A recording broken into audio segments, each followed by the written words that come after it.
This is breaking news. Happening right now, Police Commissioner Keechant Sewell and NYPD leadership are holding a briefing to discuss the latest crime stats in the city. Let's go to that now. Is a further 23% decrease in shooting incidents and an over 17% decrease in shooting victims. These are significant, tangible steps toward our very clear objective: end gun violence, hold offenders accountable, and save lives. This significant undertaking requires an all-hands approach. That means all city agencies, elected officials, community-based organizations, religious groups, local businesses, public and private sectors. And this is never more apparent than when we see we are dealing with violence affecting our young people. An increase in youth crime and an increase in youth violence victims. A significant number of our shooting incidents involving our people who are young center on gangs and street crews. To combat the havoc that these gangs wreak in our neighborhoods, our Detective Bureau runs both short and long-term investigations into their criminal activity, and many times they do it in partnership with our local DAs and others. We build the strongest cases possible, initiate gang takedowns, seize illegal firearms and other dangerous weapons, narcotics, and contraband. New Yorkers should know that their officers remain committed to doing that which is necessary to keep our great city safe. Major felony arrests in New York City are currently at a 24-year high. Arrests in our transit system are up over 48% year to date, and overall arrests are up nearly 24% as well.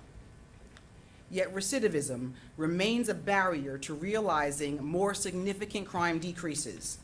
For example, larcenies, one of the main drivers of overall crime, encompasses shoplifting and retail theft. A small percentage of people are responsible for a disproportionate amount of retail thefts citywide. Last year, 327 individuals were arrested more than 6,000 times for retail theft, and nearly half of those individuals are convicted felons. Numbers such as these illustrate how impactful recidivism really is. It is disheartening to the affected businesses. It is inefficient. It is counterproductive to public safety, and frankly, it is a perpetual carousel of police resources. Recidivism is the undertow pulling against everything we are doing to keep our city safe. And no police department can do this alone. Quality of life is also a major component of public safety in our neighborhoods. And we know this because every day New Yorkers tell us it is. Everyone deserves to be safe in their homes, at work, and at school. And more than that, they deserve to feel safe too. So we will continue to do everything we can to ensure it. And that includes improving New Yorkers' quality of life whenever and wherever possible. As we look back on the last 3 months, along with the prior year, it's clear that we have made progress, but we know there's a lot more to do. And we will continue to use every resource available to make our neighborhoods safe and to bring anyone who threatens that safety to account. That is what New Yorkers expect, that is what they deserve, and that is what the NYPD will deliver. I will now turn it over to Chief of Department Jeff Madry. Thank you, Commissioner, and good afternoon. Thank you, members of the media. I want to take a few minutes to just address a few strategies that we'll be employing this summer, and my other colleagues will talk more about the first quarter.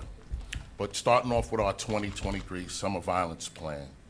This year we identified a total of 25 precincts in 4 police service areas where we are concerned about a propensity for violence. And these identified commands will be the focus of a lot of our summertime enforcement strategies. Last year we focused on 40 precincts in 4 police service areas. We believe that going down to 25 will allow us to focus even more resources in some of the busiest areas of this city. These commands will see an increase in personnel. We will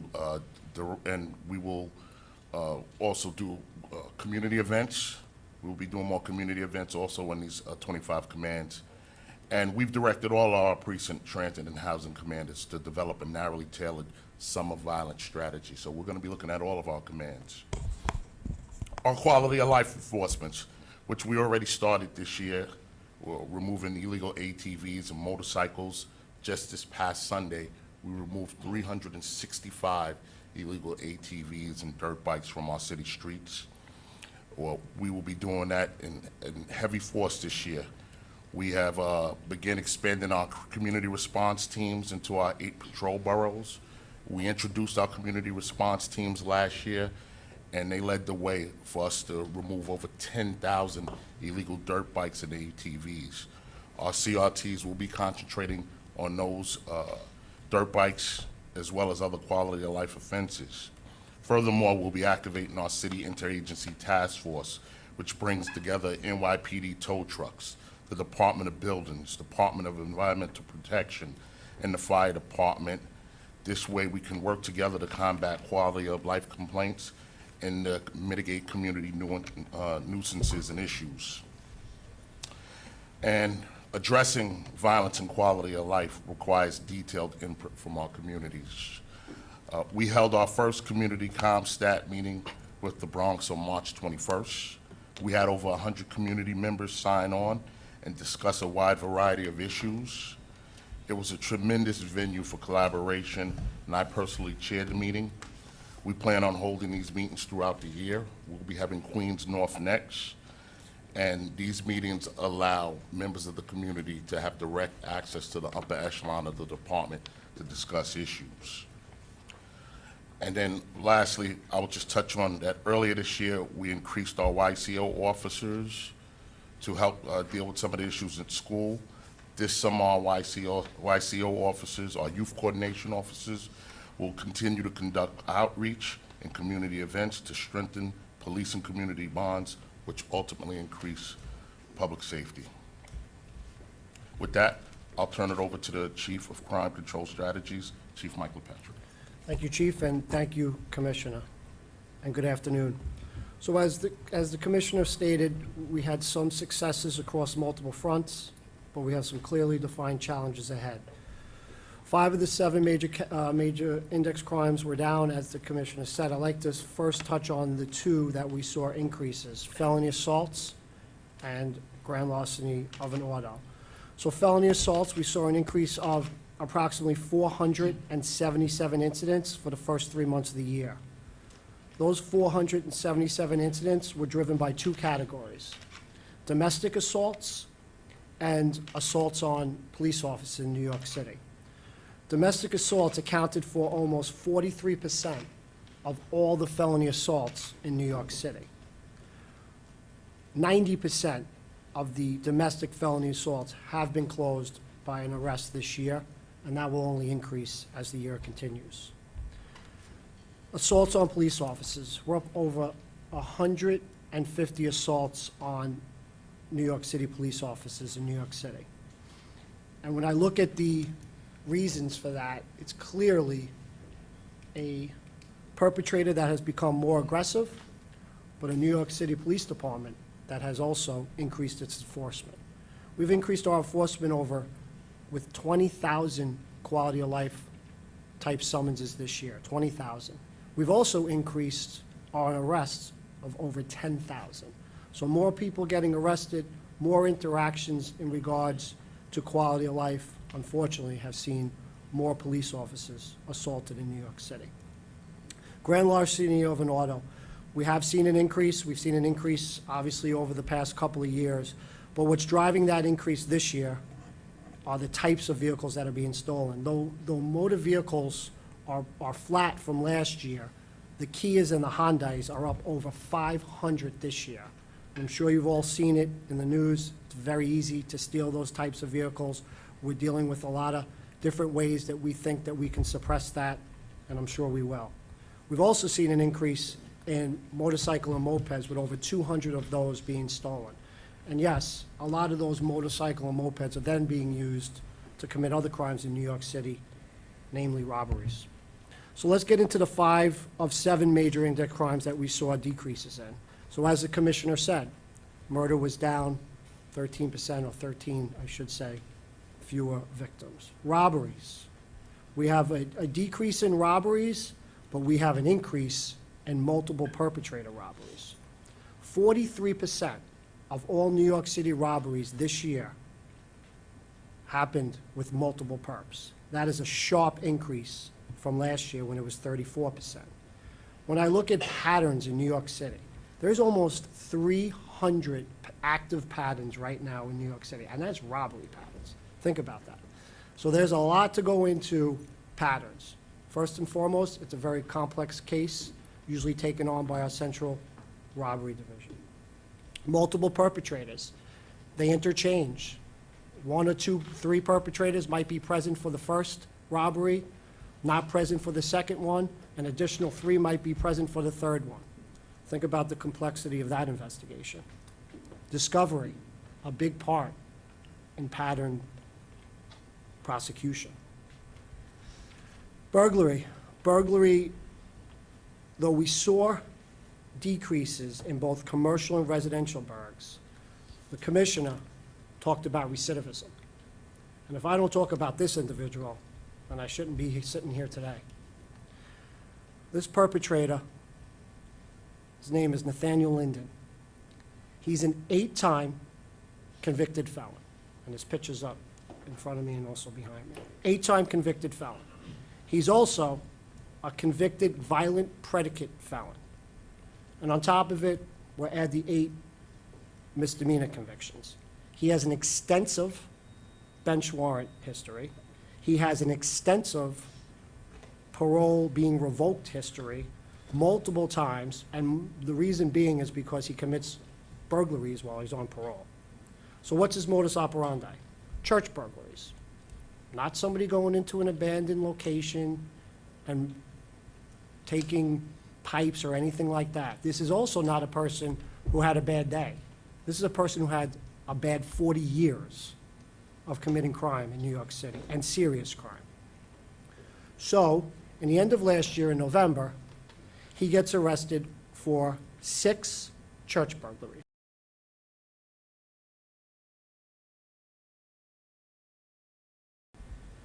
He's incarcerated for about 7 weeks when the judge decides to release him with no bail under supervision, which I still really don't know what that means. 9 hours later, the individual in front of me on the screen, 9 hours later, after getting released for 7 weeks of committing a church burglary, remember, 8-time convicted felon, 1-time predicate, he goes on to commit another commercial burglary of a dry cleaners in the 19th precinct with a summary live arrest by the 19th precinct patrol officers. And guess what? He gets RR'd again. So what has he done from the time that he got RR'd again in Manhattan?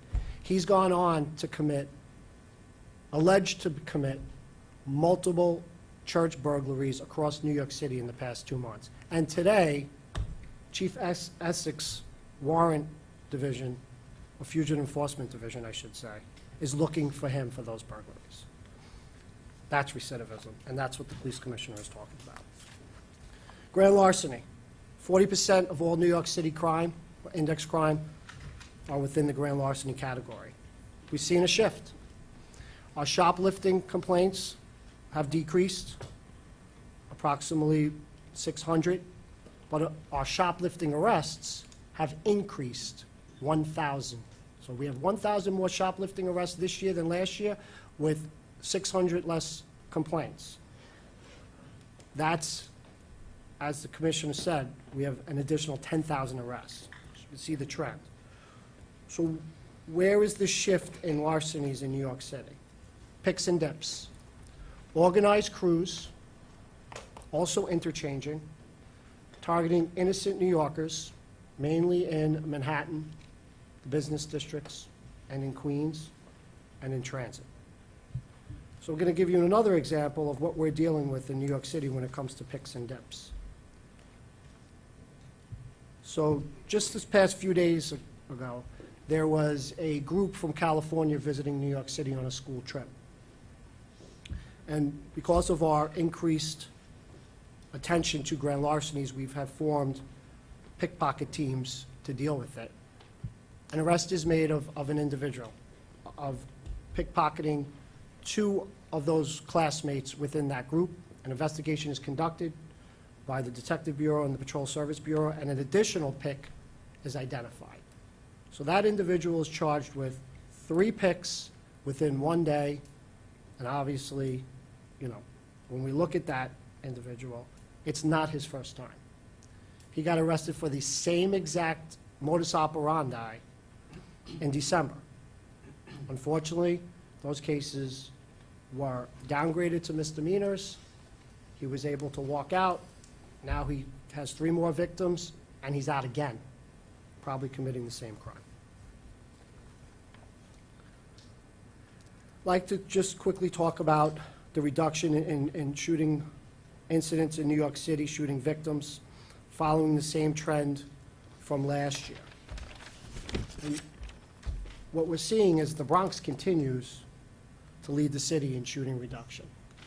And there's a reason for that. First and foremost, it's the hard work of the police officers in the Bronx and the leadership in Patrol Borough Bronx. But as the chief of department described the summer violence plan, you know, from May 1st to January 5th of last year's summer violence, the Bronx had more shooting incident decrease than 4 other geographic boroughs combined. They also led this overall last year city with 100 less incidents. They continue to lead this year in overall incidents.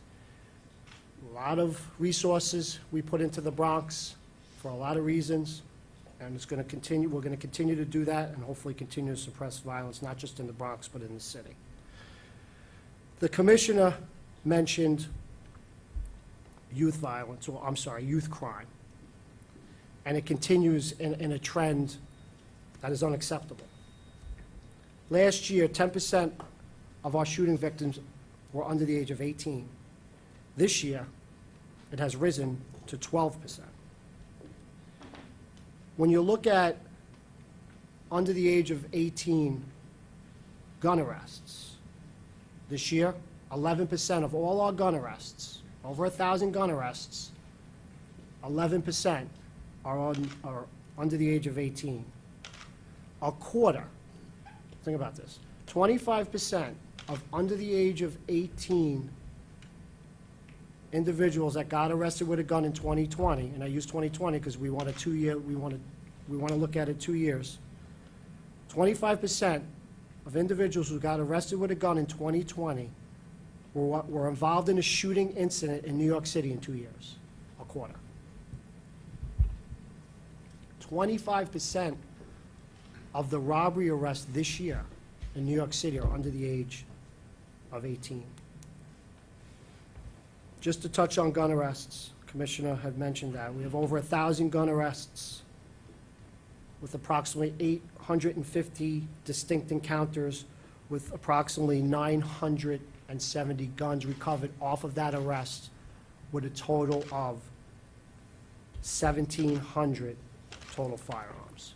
And I'd like to finish with again, just to kind of show you the explosion of youth violence.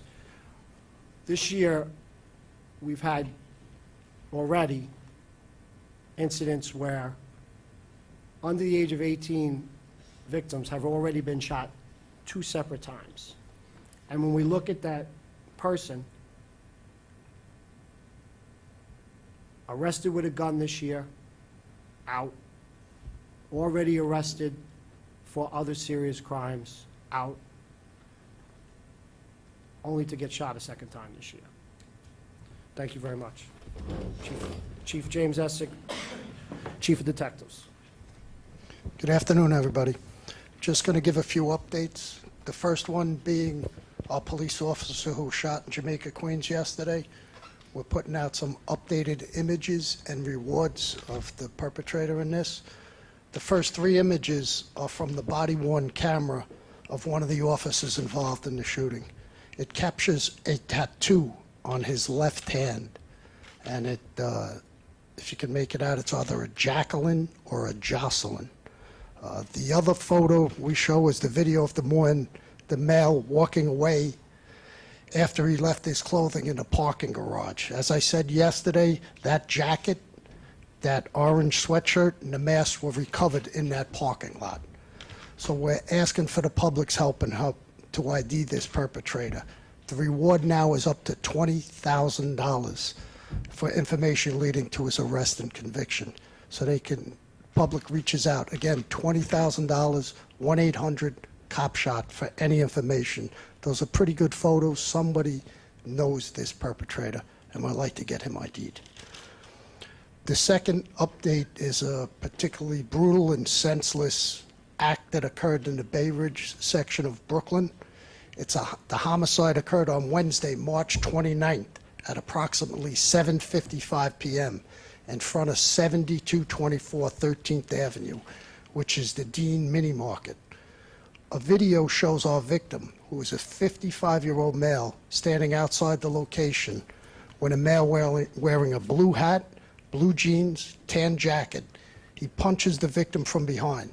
The suspect then kicks him multiple times in the head, rendering him unconscious. He removes money from his wallet and then throws the wallet back onto our victim. Our victim was seen prior to this event withdrawing money from the ATM. On April 3rd, that 55-year-old male succumbed to his injuries. The perpetrator we're looking for is described as the local bully. He is identified as Philip Myers, also known as Philip Mastridge. He's a male, 45 years old, date of birth 12/14/77. He resides at 65 Beach 19th Street in Brooklyn. He has 17 prior arrests from 1992 to 96 for burglaries and criminal mistresses.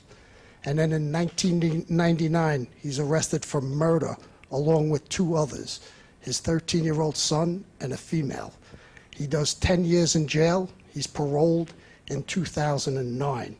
Since then, he has committed 8 more arrests, the last one's in 2020 for burglary. We're asking for anyone who knows his whereabouts, 1-800-577-TIPS. And lastly, I'd like to just give an update on the 2 overdose deaths and at least 17 incidents in which 6 individuals targeted the victims by offering narcotics or marijuana. They then robbed the victims of their cell phone, and often large amounts of money was transferred into the perpetrators' accounts. A grand jury was convened, and on March 23rd, it retained true bills on 6 members of this crew. 3 individuals, a Shane Haskins of 12th Street in Manhattan, a male 31 years old with 14 priors, Eddie Ashley, a male 29 with 20 priors, and Andre Butts, a male 28 with 5 priors, were indicted for robbery in the first degree and grand larceny charges. All 3 are in custody. For the murders of Julio Ramirez, 3 individuals were identified and charged with murder in the second degree, robbery, and grand larceny. 2 of those individuals are in custody. Robert DeMaio of Front Street in Brooklyn. He's a male 34 years old with 4 prior arrests. And Jacob Barossa of Adam Clayton Powell in Manhattan. He's a male 30 with 9 prior arrests.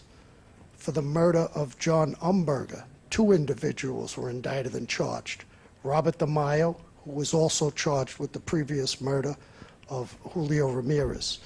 And we are actively seeking and asking for the public's help for the whereabouts of this individual, a Jaquan Hamilton, male 35 years old of 111 Bridge Street. He has 12 prior arrests for robbery, sales of narcotics, and assaults. Mr. Hamilton is wanted for 2 counts of murder for the Umberger and Ramirez homicides and for robbery and grand larceny. Once again, anyone with information, 1-800-577-TIPS. Thank you. We'll take some questions.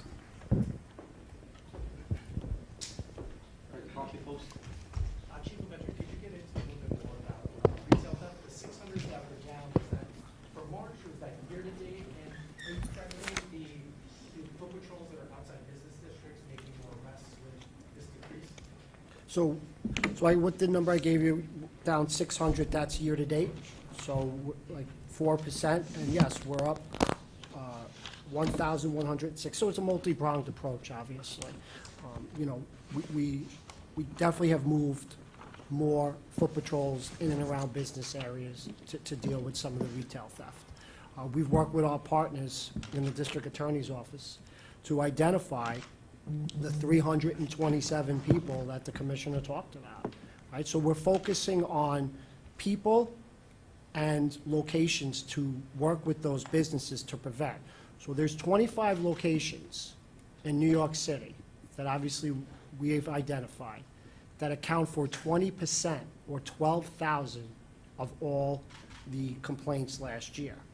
And then you look at the 327 people that account for 30% of all the arrests. So that's who we're focusing on.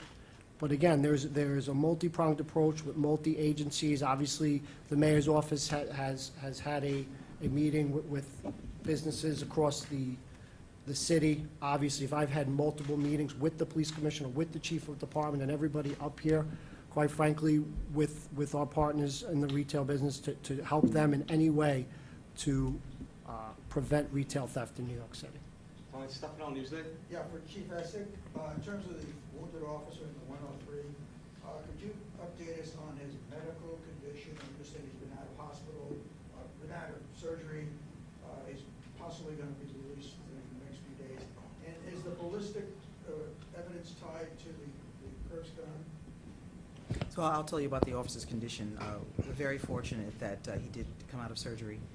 He is recovering. It will be lengthy, but we expect him to make a full recovery, so we're very thankful for that. And I'll let Chief Essick talk about that. As far as the perps gun, we haven't recovered it. We had shell casings recovered, but no firearm was recovered yesterday. Rocco, Daily News. For the Commissioner, I guess maybe with Chief Mantry, it's been about a year since the announced renewed focus on broken windows and also the formation of the neighborhood safety unit. Can you talk a little bit about the effectiveness of both measures, in particular for the gun unit, for the neighborhood safety unit? Obviously, the charge is getting out of the street, but there's a fluidity there, and they get, they do get moved and assigned to other things as well. What has been their role, and what have they been effective in clamping down on, in addition to getting gun location? So talk a little about the quality of life, and I'll turn it over to the Chief of Neighborhood Safety.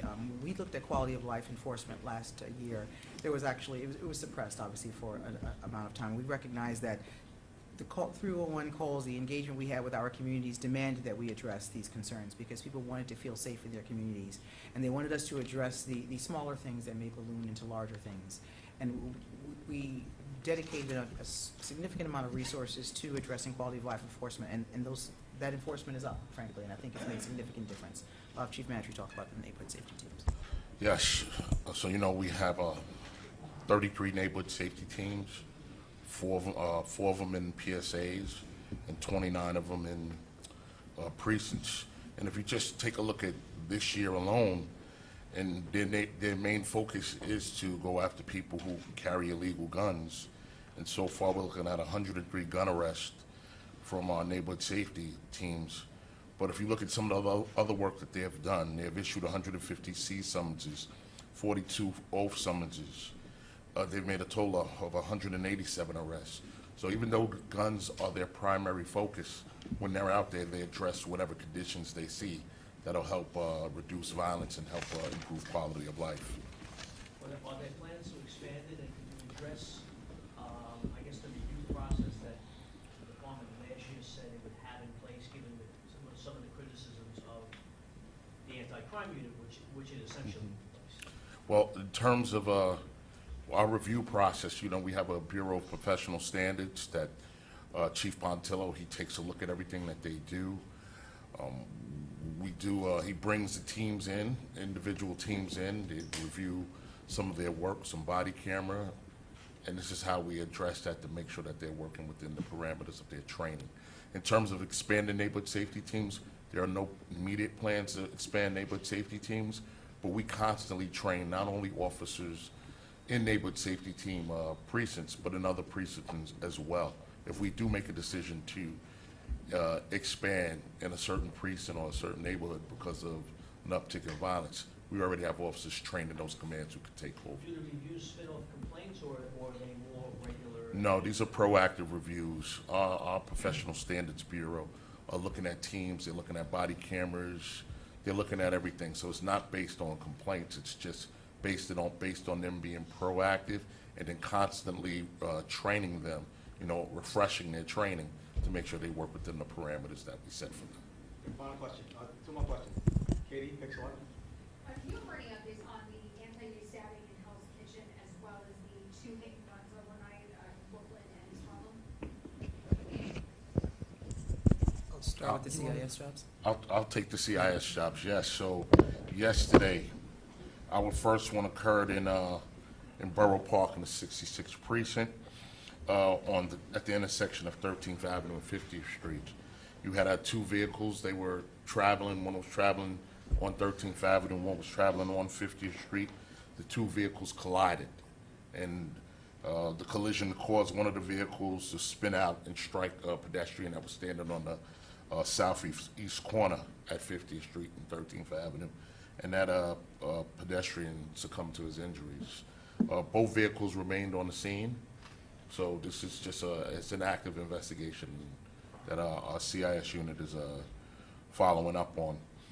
And then later on, in the confines of the 2-5 precinct, which is East Harlem, at approximately 8:23 p.m., you had a motor vehicle and a pedestrian. So you had a motor vehicle that was traveling northbound on 3rd Avenue in the left lane at a high rate of speed.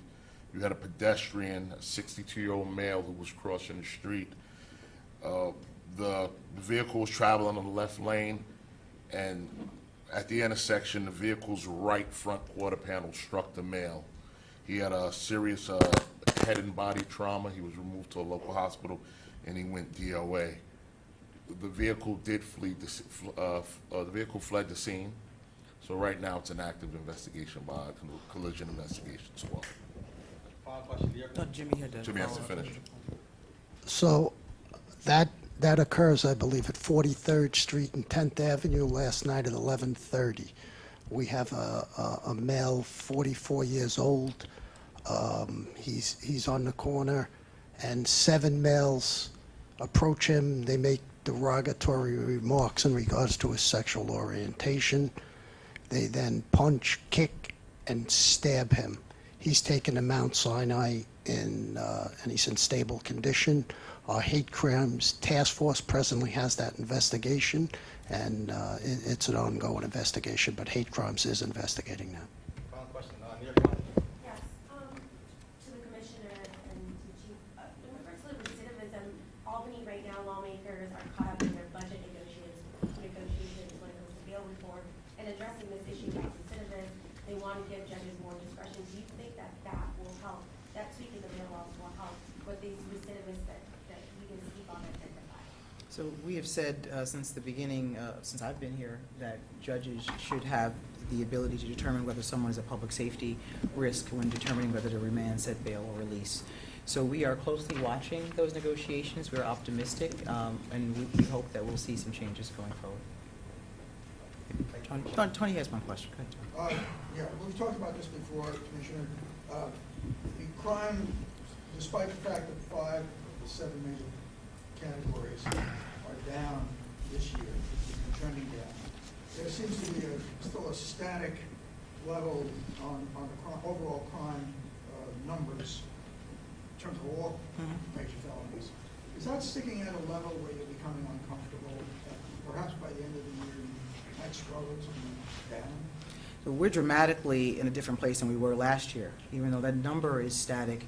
Where we were last year at the end of 2021, before this administration came in, we were fighting the numbers of high shootings, homicides, and now we've kind of significantly changed that dynamic where we're at the point where we're fighting a number of property crimes. So we made a commitment to address gun violence, address illegal firearm possession, and we did that. So while the numbers may seem static, they're completely different in terms of the category of crimes that we're seeing. But we don't want this to be the new normal in any way, and that goes back to the question about seeing some legislative changes that we think may help us get back to the record low numbers we saw before. Thank you. Thank you.